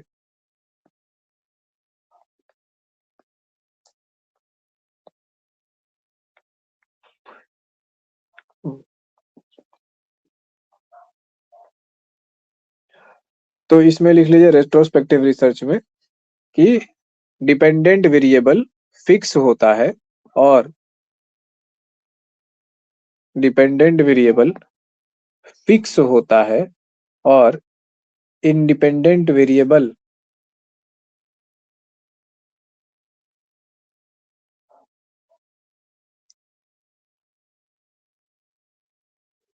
के बदलने ना बदलने का उस पर कोई फर्क नहीं पड़ता। अब यहाँ पे क्या है, यहाँ पे ये है जैसे 3 बराबर 2x हम लिखे थे, इस इक्वेशन को आप देखिए 3 बराबर 2x। तो इस ये इक्वेशन आपको क्या कह रहा है, अगर 3 बराबर 2x है तो इस इक्वेशन में आप कुछ कर सकते हैं क्या, x का वैल्यू पुट करके, जो y का वैल्यू है 3, x का वैल्यू पुट मन मुताबिक पुट कर सकते हैं। नहीं, ये एक इक्वेशन एक बंधा हुआ इक्वेशन है जो कि कह रहा है कि x का वैल्यू हमेशा 1.5 होगा, तभी ना 1.5 इंटू 2 जो 3 होगा। तो ये अपने आप में क्या कह रहा है, फिक्स कर दे रहा है चीजों को, रिजिड है। तो फ्लेक्सिबल नहीं है ये क्या है, रिजिड है, कठोर है। तो इसका जो स्ट्रक्चर है, इस इक्वेशन में हम कुछ नहीं कर सकते। पिछले वाले इक्वेशन में x डालो y निकालो, मन मुताबिक x डालो और उस रिलेशन के हिसाब से y चेंज हो जाएगा। लेकिन इस रिलेशन में ये फिक्स है। अब ये हो गई आपकी कलेशी बीवी। ठीक है, कितना भी प्रेम कर लो, कितना भी समर्पण कर लो, करेगी तो क्लेश ही। इसका इक्वेशन फिक्स है, वो असंतुष्ट ही रहेगी। अब जो भी उसका कारण हो, या ये चीज है। या फिर आपका फ्रस्ट्रेटेड पति, खड़ूस पति हो गया, उसका कितना भी सेवा कर लो, उसके घर वालों की सेवा कर लो, उसकी सारी उम्मीदें पूरी कर लो, उसको वर्ल्ड क्लास का खाना बना करके तुम खिला दो, उसके बाद भी जो है ना उसका मुंह सीधा होगा ही नहीं, वो तुमको कभी सीधा से जवाब ही नहीं देगा। क्यों? पता नहीं। इक्वेशन क्या हो गया? फिक्स हो गया। ठीक है, तो यही जो फिक्स इक्वेशन वाला हिसाब है ना, ये फिक्स इक्वेशन का हिसाब है अपना रेट्रोस्पेक्टिव का। ठीक है, ये चीजें एकदम फिक्स है। तो जब चीजें आउटकम फिक्स हो गया तो ज्यादा से ज्यादा आप क्या कर सकते हैं? जब परिणाम फिक्स हो गया, ठीक है, जब आपका पति जो है ना महाखड़ूस खड़ूसेश्वर नाथ है एकदम, तो आप ज्यादा से ज्यादा क्या करेंगे? ज्यादा से ज्यादा आप यही कर सकते हैं कि ये पता लगाने की कोशिश करें कि बेटा इसका ऐसा क्या जो है, कौन सा इसका जो है ना स्क्रू पे हथौड़ा मार दिया गया था कि स्क्रू इसका जामे हो गया है, ना घूमता है, ना टाइट होता है, ना ढीला होता है, फंसा हुआ है। ऐसी कौन सी घटना हुई है? ऐसा ऐसा क्या कारण है जिसके कारण हुआ है? तो आप क्या करेंगे? कंट्रोल करने की कोशिश जो है ना, आप एक टाइम के बाद जो है ना आप छोड़ देंगे। आप बोलेंगे भाई ये बदलने वाला है नहीं, है ना, बूढ़ा कौवा कहते पोष नहीं मान रहा, कुछ ऐसा सीन हो जाएगा।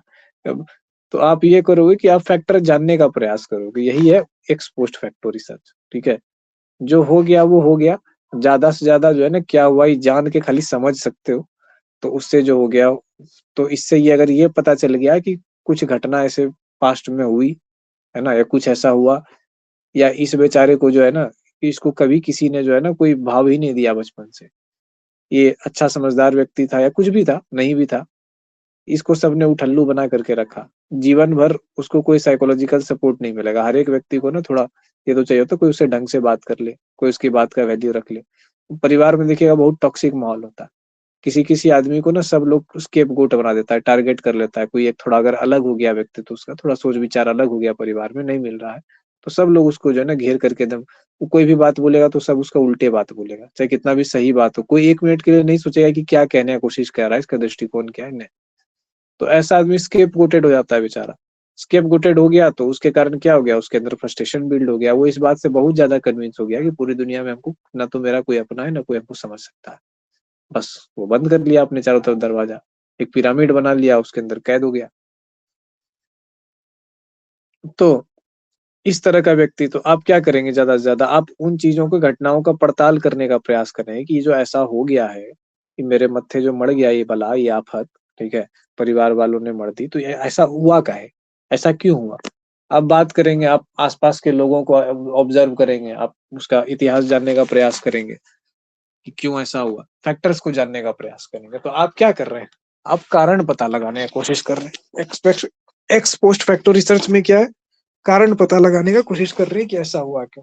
अगर कारण पता लग जाए, ठीक है, तो हो सकता है कि आगे कुछ बेटर हो जाए, या तो इसी केस में कुछ बेटर हो जाए, कुछ ब्रेक थ्रू हमको मिल जाए कि जो है ये आदमी को हम सही ला सके, थोड़ा हम इसको ढीला कर सके, या फिर जो है हम इस प्रॉब्लम का पार्ट ना हो, जो जाने अनजाने जो है परिवार। हम बोलते हैं कि जितने लोग मेंटल हॉस्पिटल में जाते हैं, ठीक है, अगर रफ भाषा, आम भाषा में कहे तो लोग कहते हैं कि दिमाग खराब हो गया, साइको हो गया, जो भी है। हम लोग की भाषा में कहें तो the people who need mental health से रिलेटेड हेल्प, जिनको मेंटल हेल्थ इंटरवेंशन चाहिए होता है। कौन बनाता है उनको? ठीक है, उनको खराब कौन करता है? कहाँ खराब होता है वो जाकर के?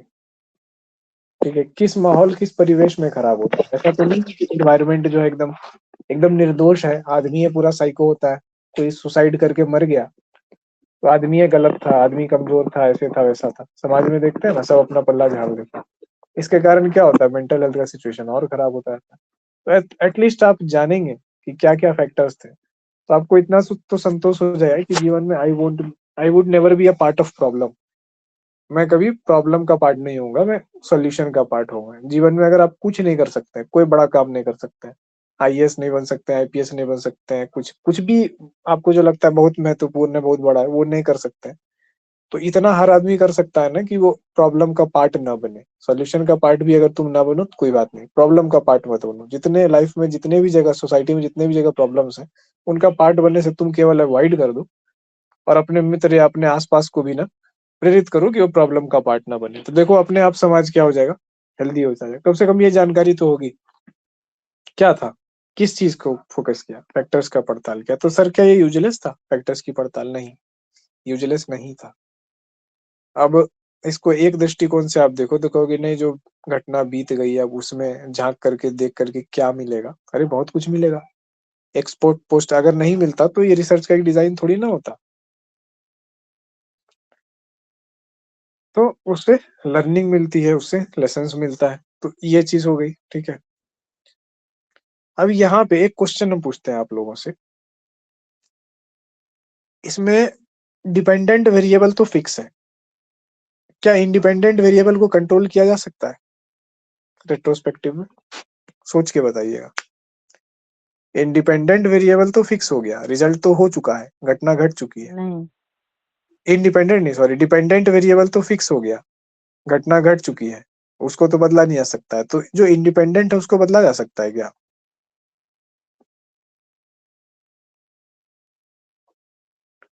कहकशा का जवाब आया नहीं। बाकी कोई है जिसको लग रहा है कि हाँ एक फिक्स है तो एक को चेंज किया जा सकता है?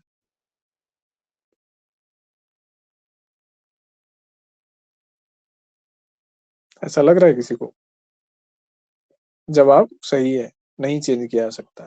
3 बराबर 2x में आप x को चेंज नहीं कर सकते, ज्यादा से ज्यादा x को फाइंड कर सकते हैं। समझ गए? जब y ही आपका फिक्स हो गया तो x के वैल्यू को चेंज करने की बात कहाँ आती है? तो यहाँ क्या हो गया, डिपेंडेंट भी आपके हाथ में नहीं है, वो तो पहले ही फिक्स है, हो चुका है।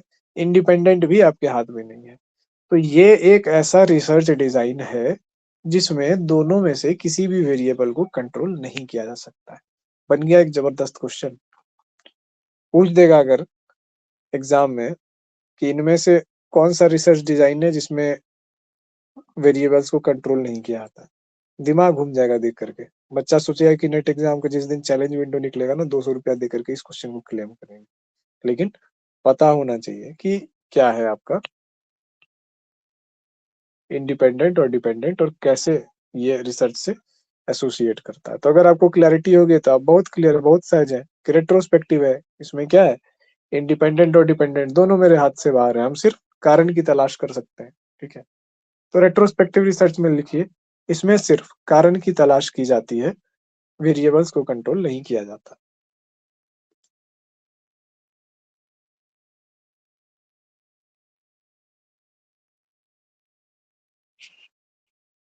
एक चीज है, इसमें सिर्फ कारण की तलाश की जाती है, वेरिएबल्स को कंट्रोल नहीं किया जाता। अब देखिए ऊपर में जो प्रोस्पेक्टिव रिसर्च है और रेट्रोस्पेक्टिव रिसर्च है, उसके नीचे हम नई चीज एक डिजाइन लिखे हैं, आप लोग भी लिख लीजिएगा, प्रोस्पेक्टिव रिसर्च डिजाइन और retrospective research design.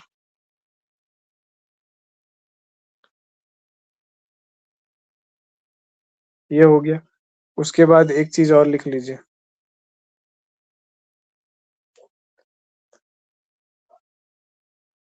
X post facto research में क्या बोले सर? दो, एक्स पोस्ट फैक्टो रिसर्च में, शॉर्ट में ईपीएफ रिसर्च में,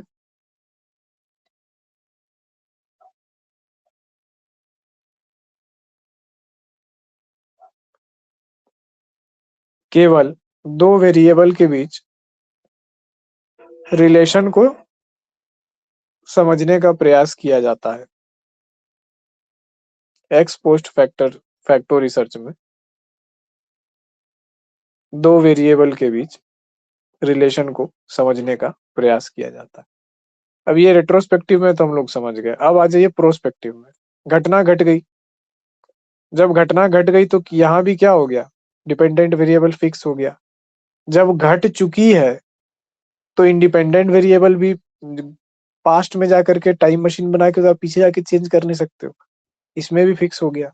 तो ये जो अभी हम लिखा है रेट्रोस्पेक्टिव रिसर्च डिजाइन में, सेम पॉइंट जो है इधर भी आप लिख लीजिए। ठीक है, तो सिमिलैरिटी और डिफरेंस दोनों में एक साथ क्लियर हो जाएगा आपका। डिफरेंस क्या है कि एक आगे की बात करता है, सिमिलैरिटी क्या है कि एक आगे की बात नहीं करता, एक पीछे के कारणों पे जाता है।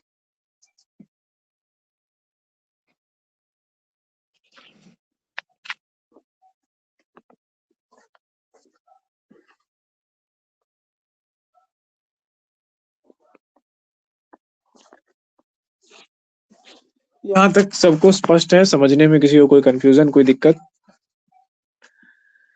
कुछ ऐसा है कि कठिन या क्लिष्ट लग रहा हो? है सर, पर हाँ, मेरा श्वास छूट गया। समझने में कोई क्या हुआ? दिक्कत नहीं, पर मेरा श्वास छूट गया। क्या लिखने में छूटा पे बताइए ना। यही लास्ट वाला जो पॉइंट लिखा है ना। कोई लिखा है? एक बार रिपीट कर दीजिए अगर कोई लिखा है तो। फिजा निधि कोई लिखे हैं? ईपीएफ रिसर्च में बीच के रिलेशनशिप को केवल 2 वेरिएबल के समझने की कोशिश की जाती है।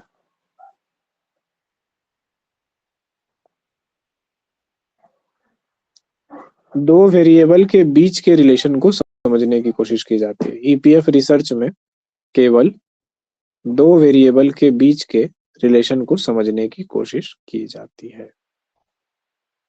हो गया। तो यही चीज है।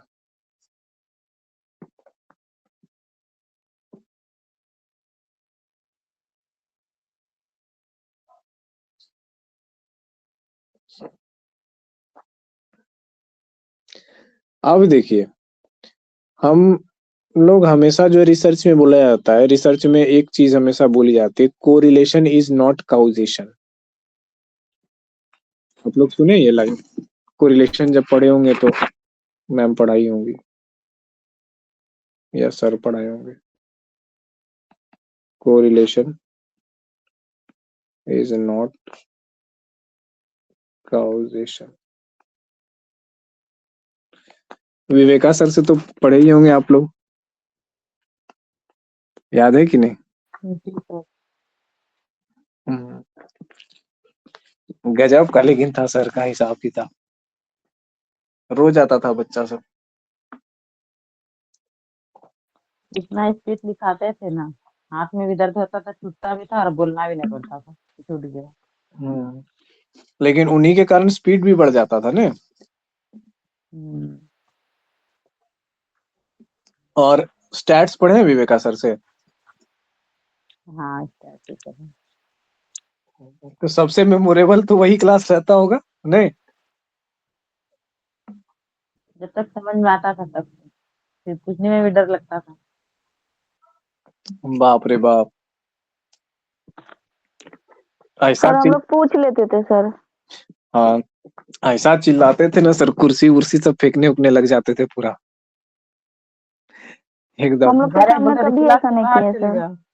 मैं बस इतना बोलती थी, जो बात करना है क्लास से बाहर चले जाओ, सबको फेल कर देंगे। तो हम लोग के हाँ टाइम ये बात बोल। हम लोग के टाइम पे तब सर का थोड़ा हेल्थ कंडीशन गड़बड़ होगा, बीपी वगैरह ज्यादा हो गया होगा एज में, तो पूरा क्रोधित हो जाते थे सर, एकदम चिल्लाने उल्लाने तो पूरा डर जाता है। अब सर बोल रहे थे कि अभी कनेक्ट हुआ, हम तब से बहुत कोशिश कर रहे थे, नहीं हो रहा था, अभी हुआ है कनेक्ट। अच्छा, आप ऐसे टूट गया हमको है। लगता है ना कि आप बीच से ऐसे नहीं समझ पाइएगा, आप तो वीडियो ही देख लीजिएगा, ठीक है? कोई दिक्कत नहीं, ठीक है क्योंकि sir. X post facto research पूरा हम समझा चुके हैं। अब इसका गुण अवगुण बताएंगे, तो जब आप रिसर्च ही नहीं समझे तो गुण अवगुण कैसे समझिएगा? तो अभी आप ज्वाइन भी किया ना तो कोई आपको फायदा नहीं होगा, तो आप कुछ और रिवाइज कर लीजिए तब तक, ठीक है? क्लास में देख लीजिएगा सर फ्रेश, नहीं तो क्या होगा, अभी यहाँ देखिएगा, आधा पता आधा नहीं पता, उल्टा कंफ्यूज हो जाइएगा। तो कल जब फ्रेश पढ़िएगा तो फिर और उल्टा दिक्कत हो जाएगा। क्या बोल रहे हैं, बोलिए। सर अब तो किसी दिन मतलब जब टाइम होगा तो समझा दीजिएगा, मतलब इसको आज का दिन का। क्या चीज का? आज का मतलब फिर से पढ़ाने का? अरे वीडियो तो है ही ना, वही तो कह रहा है आपको। एक सेकंड रुकिएगा। हेलो, हम लोग देखे थे एक बार आइसक्रीम वाले केस में, या किस केस में हम लोग देखे थे ना पहले, पिछले क्लासेस में, कि हाँ, गर्मी से रिलेटेड कोई चीज था कि गर्मी के कारण इस, हाँ, एक डेटा देखा, उसमें देखा कि जब जब हाँ सर, आइसक्रीम का, जिसमें गर्मी बढ़ रहा था, हाँ, तो जब देखा गया कि जब जब आइसक्रीम का आइसक्रीम बिक्री का कम बिक्री था। बढ़ता था तब तब एसी का बिक्री बढ़ता था। तो एसी और आइसक्रीम के बिक्री में क्या संबंध है? क्या ऐसा कह सकते हैं कि एसी का बिक्री बढ़ने से आइसक्रीम का बिक्री बढ़ता है? नहीं। एसी का बिक्री घटने से आइसक्रीम का बिक्री बढ़ता घटता है? नहीं। उसके पीछे एक दूसरा फैक्टर था।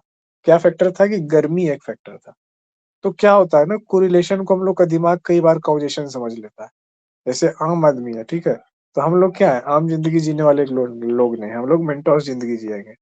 तो हम लोग क्या करेंगे, इस बात को नहीं समझेंगे कि हाँ, एक्स बढ़ गया तो वाई बढ़ गया, तो देखिए एक्स के बढ़ने से वाई बढ़ा ना, है ना? एक्स के बढ़ने के से वाई बढ़ गया, इसका कारण ये है।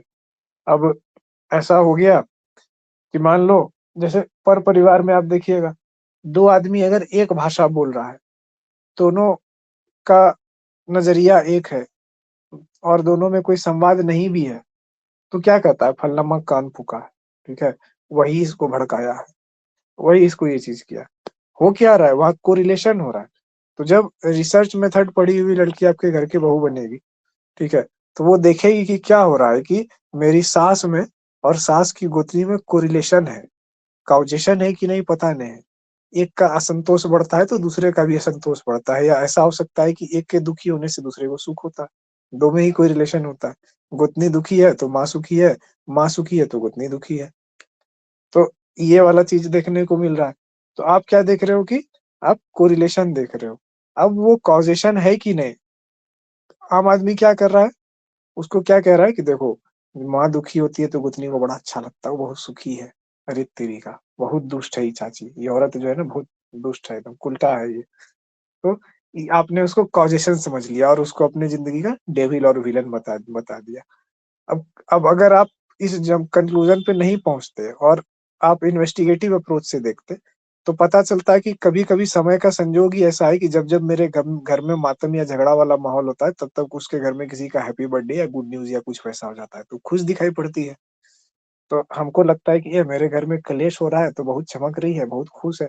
नहीं, वो घर में खुश इसीलिए है क्योंकि उसके घर में खुशी का मात्रा बढ़ गया, तो उसका खुशी छलक रहा है, वो खुश होके तुम्हारे पास आ रही है। तो तुमको लग रहा है मेरे घर में यहाँ झगड़ा हो रहा है, तुम खुश होके आ रही है। जब-जब यहाँ मेरे यहाँ खुशी होता है, उसके यहाँ कुछ ऐसा हो जाता है। क्या ऐसा नहीं हो सकता? तो आदमी बोलेगा, जो कलेशी आदमी रहेगा, संकालू आदमी रहेगा, वो बोलेगा नहीं-नहीं ऐसा नहीं हो सकता है, मेरा अनुभव है, मेरा ये है, वो है, तुम क्या साइकोलॉजी पढ़ोगे? हम जानते हैं साइकोलॉजी इंसान का, बस। तो साइकोलॉजी जैसे इतने पॉजिटिव और प्यारे सब्जेक्ट को ये लोग पता नहीं क्या ना तांत्रिक टाइप का आर्ट्स समझ लेता है ये लोग कि चीजें खराब करने के लिए, बर्बाद करने के लिए, काली विद्या समझ लेता है ये लोग, है ना? दिमाग पढ़ने के लिए, फिराने के लिए लोग यूज़ करता होगा। तो ऐसा नहीं है बिल्कुल। Correlation is not causation. हाँ, अगर आप रोग बन गए, ठीक है? अगर आप स्किज़ोफ्रेनिक हो गए और अगर आप सोच लिए कि भाई बर्बाद करके छोड़ेंगे किसी को और एक्चुअली में आपका नेचर भी उतना नेगेटिव है कि उतनी नेगेटिव एनर्जी को सँभालते हुए आपका इंटेलिजेंस काम कर सकता है। तब ही जाकर के आप कोई भी व्यक्ति ऐसा कर सकता है, जो कि यूजुअली होता नहीं है। क्योंकि इंटेलिजेंस और एक पॉजिटिव लर्निंग के लिए, है ना? पॉजिटिव आउटलुक के लिए आपके दिमाग में पॉजिटिव एनर्जी के ज़ोन में होना चाहिए, अच्छे कैलकुलेशन करने के लिए। और नेगेटिव एनर्जी के ज़ोन में जाकर के उतना अच्छे से दिमाग पॉजिटिव लोगों का तो काम नहीं करता है, क्रिमिनल्स का करता है। तो ये जो हमने एग्ज़ाम्पल देखा कि कोरिलेशन इज़ नॉट काउजेशन, इसका एक सरल सा एग्ज़ाम्पल देखा कि कैसे हम लोग आम ज़िंदगी में क्या करते हैं, कोरिलेशन को काउजेशन समझ लेते हैं, आपस में क्लेश कर लेते हैं, परिवार को कटवा देते हैं, बँटवा देते हैं। अब महिलाएँ क्या होती है, हाउसवाइफ, ठीक है, घर में रहेंगी, उनका काम घर में एनालिस्ट और चिंतन का होता है, ठीक है। 4 महिलाएँ बैठ के एनालिसिस कर रही हैं। एनालिस्ट है वो, ठीक है? होम अफेयर्स का एनालिस्ट है, बिना पोस्ट का सैलरी है। उसी एनालिसिस को क्या कर रही है कि अपने हस्बैंड को फीड कर रही है। जब वो बाहर के दुनिया से जलील होकर के थक करके आया है, खाना खा के बैठा है थोड़ी देर के लिए, तो ये पूरा जो है उसको फीडिंग चल रहा है।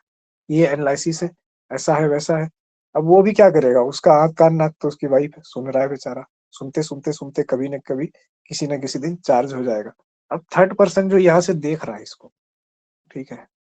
ये देख रहा है कि बेटा तुमको मैनिपुलेट किया जा रहा है। तो इसने इसका नाम रख दिया जोरू का गुलाम, ठीक है?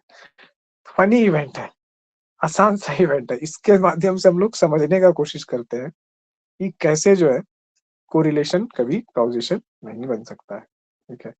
तो हमेशा याद रखिएगा इस चीज़ को, चाहे घर में लगाइए, चाहे रिसर्च में लगाइए।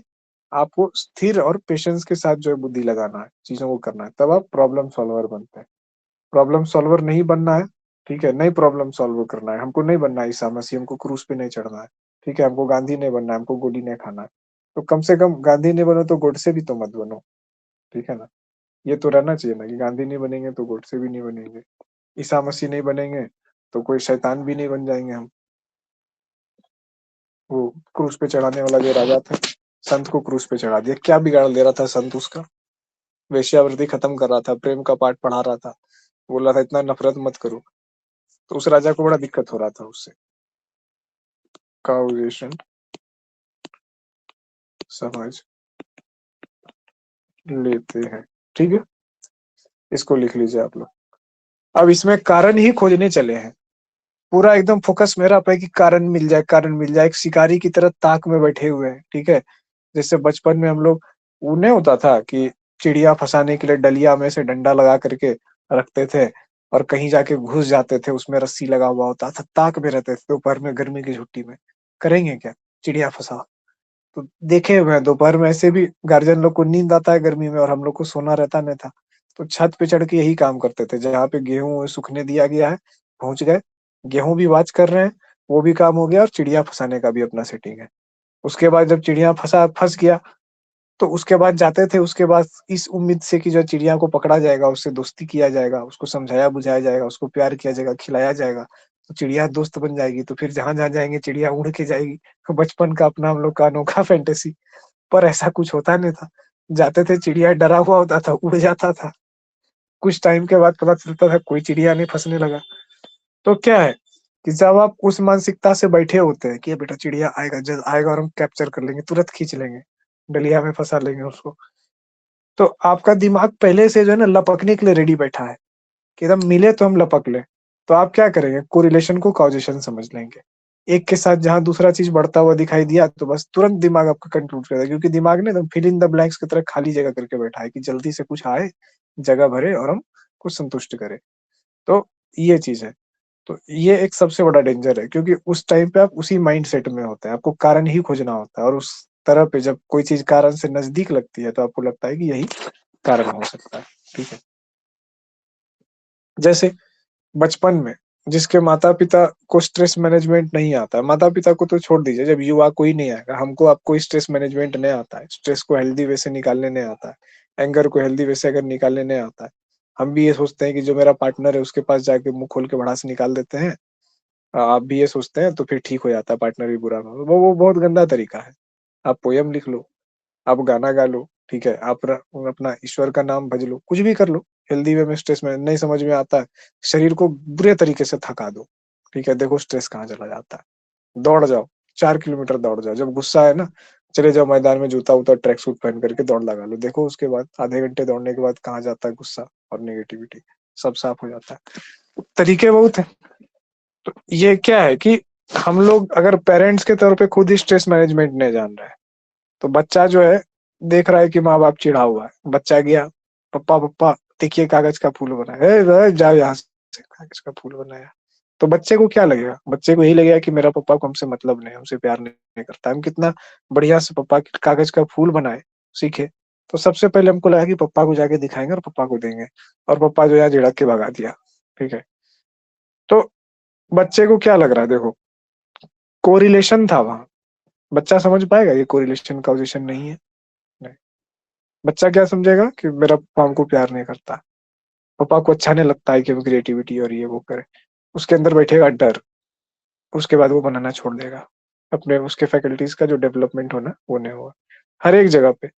तो हमारा ब्रेन क्या है, वायर्ड है कोरिलेशन को कॉजेशन समझने के लिए बचपन से ही। तो जब उसी वे में वायरिंग हो गई है तो करंट तो वैसे ही ना जाएगा, थाउट का वे वैसे ही जाएगा, पटरी वैसे ही बन गई तो गाड़ी उस पर वैसे ही गुजरेगी, लेकिन हम लोग को गाड़ी वैसे गुजारनी है नहीं। इसी बात का ध्यान रखना। तो ये सबसे बड़ा डेंजर है, यही पे आज छोड़ते हैं। और characteristics of x post facto research जो है, इसके क्या क्या गुण होते हैं, ठीक है। उसके बाद प्रिंसिपल ऑफ रेंडमाइजेशन है, फिर रिलेशन के टाइप्स क्या क्या है, ये सब चीज हम लोग देखेंगे। स्टेप्स क्या क्या होते हैं, इसके स्टेप्स तो वही होते हैं जैसे हर एक रिसर्च के होते हैं, पर इसके थोड़े से अलग होंगे, क्योंकि इसमें आपको वेरिएबल को कंट्रोल नहीं करना होता है। स्ट्रेंथ और वीकनेस को पढ़ेंगे, फिर एक फैलेसी को पढ़ेंगे, पोस्ट हॉक फैलेसी, ये क्या होती है। फैलेसी बहुत इंटरेस्टिंग विषय है और इस पे भी लंबी क्लासेस चलेगी हम लोगों की जब उस टॉपिक पे आएंगे तो। और बीच बीच में थोड़े थोड़े फैलेसी हम लोग पढ़ते रहेंगे। तो आज की कक्षा को यहीं पे समापन करते हुए